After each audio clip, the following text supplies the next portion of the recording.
السلام علیکم ورحمۃ اللہ وبرکاتہ۔ میرے پیارے دوستو، ایک ملک کے بادشاہ نے یہ اعلان کروایا کہ کل صبح جب میرے محل کا دروازہ کھلا جائے گا، تب جس شخص نے بھی محل کی جس چیز کو ہاتھ لگا دیا وہ چیز اس کی ہوگی۔ اس اعلان کو سن کر سب لوگ آپس میں بات چیت کرنے لگے کہ میں تو سب سے پہلے قیمتی چیز کو ہاتھ لگاؤں گا۔ کچھ لوگ کہنے لگے میں تو سونے کو ہاتھ لگاؤں گا، کچھ لوگ ہیرے جواہرات، کچھ ہاتھی گھوڑے کی بات کرنے لگے۔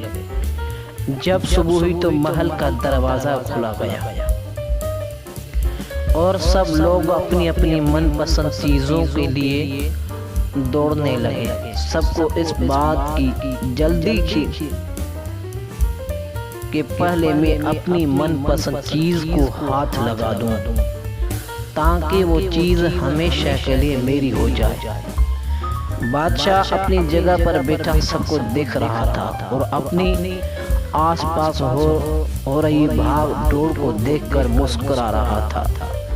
اس وقت بھیڑ سے ایک شخص بادشاہ کی طرف چلتا ہوا بادشاہ کے پاس پہنچا اور اس نے بادشاہ کو چھو لیا۔ بادشاہ کو ہاتھ لگاتے ہی بادشاہ کی ہر چیز بھی اس کی ہو گئی۔ جس طرح بادشاہ نے ان لوگوں کو موقع دیا اور ان لوگوں نے غلطیاں کی، بلکہ ٹھیک اسی طرح تمام دنیا کا مالک بھی ہم سب کو ہر روز موقع دیتا ہے، لیکن افسوس ہم لوگ بھی ہر روز غلطیاں کرتے ہیں۔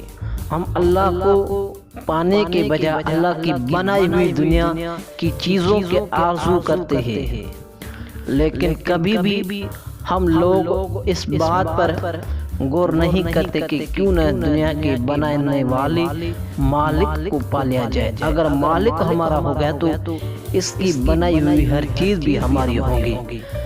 سوچیے گا ضرور۔ دوستو، اگر یہ آپ کو ہماری کہانی اچھی لگی ہو تو ہمارے یوٹیوب چینل کو ضرور سبسکرائب کرنا۔ آپ کا بہت شکریہ۔